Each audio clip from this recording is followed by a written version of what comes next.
Welcome to my second installment in Trash Talking Pioneers in Psychology. Yeah, I know nobody else was doing this.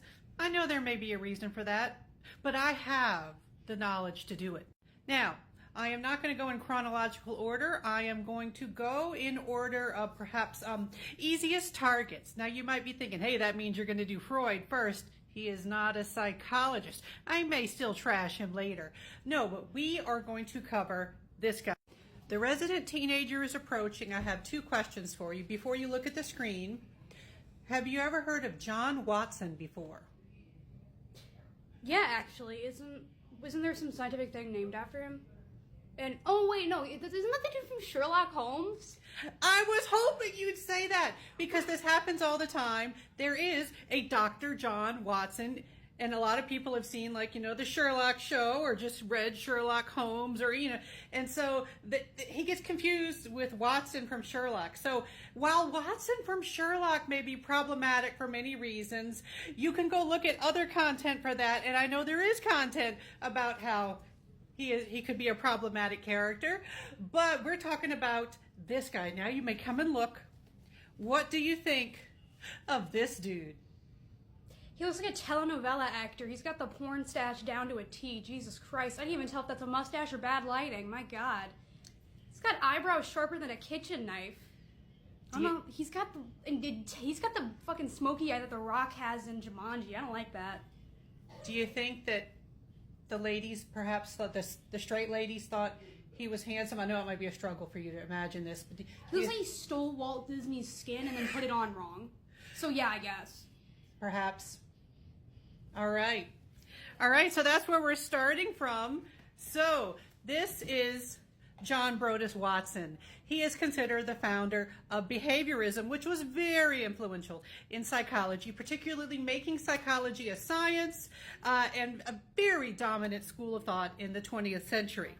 So why am I going to trash talk him?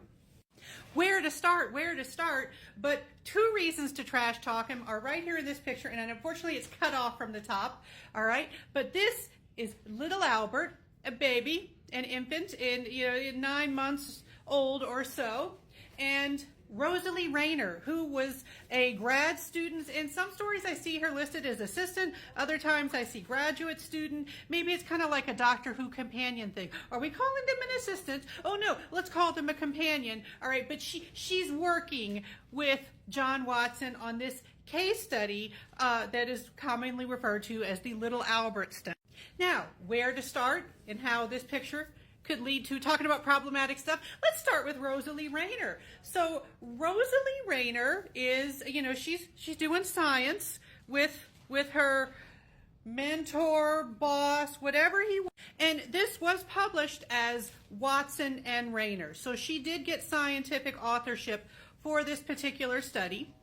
Interestingly, though, if you Google her, it does not say scientist there, even though she did contribute to what is considered a landmark study and included in intro psych textbooks all over the place.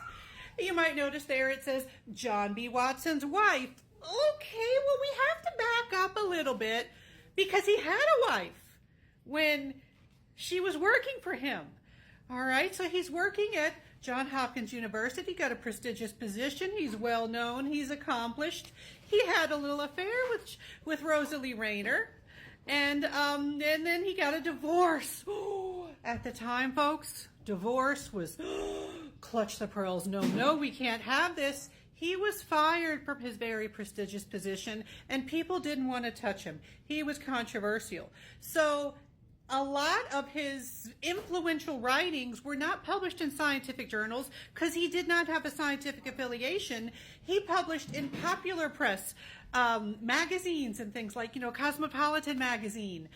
He ended up having to work for his second father-in-law's, Rosalie Rayner's father, I guess. His second father-in-law's like boot company or something like that, working on marketing because he couldn't get an academic position because people are like, oh, you're scandalous, you got a divorce for sleeping with your grad student or assistant or whatever she was. Oh, the scandal. He did marry Rosalie Rayner. He had children with her. I guess that was his keeper wife.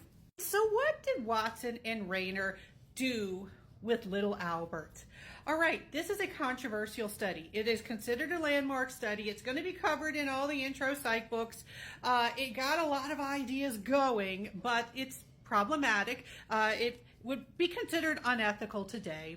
But what they did with this one infant, right away, he was an infant of a custodian.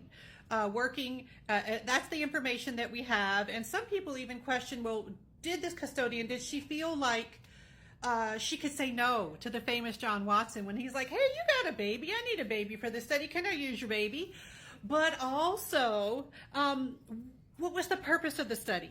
He was looking into a conditioned emotional response. If you've ever taken introductory psychology or any kind of psychology, if they went over learning and behaviorism, you might have heard of classical conditioning like Pavlov with his dogs. If you don't know what I'm talking about, Google it. I don't have time to explain everything. All right. But he wanted to see, hey, we can condition salivary responses in dogs. Can we condition emotions in humans? Which emotion did he choose for little Albert? Fear. He introduced a fear into little Albert that wasn't there before. Sound unethical? Many people say so.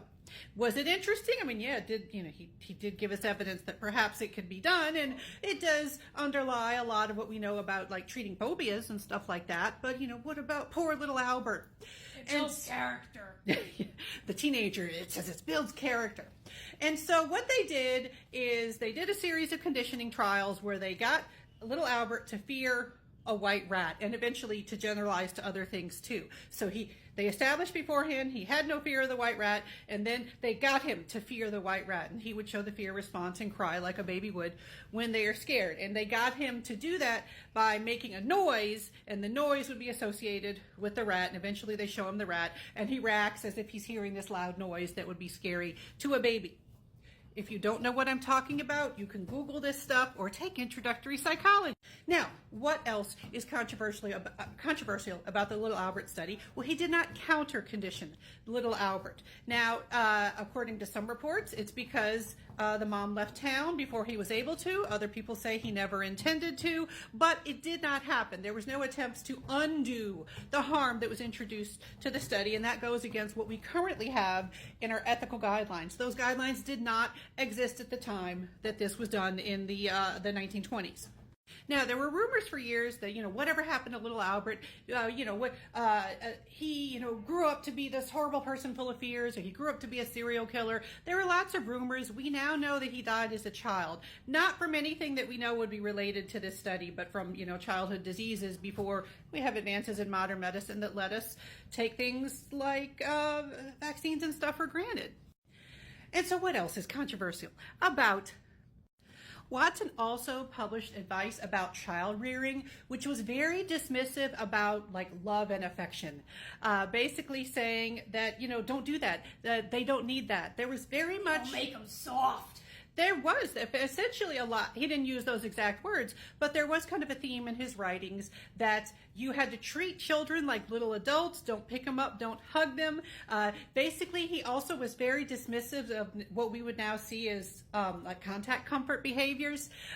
He said that when like a child is seeking out contact with their parent is because they associate them with food. They associate them with a primary reinforcer, to use some terms from operant conditioning, another type of behavioral learning concept.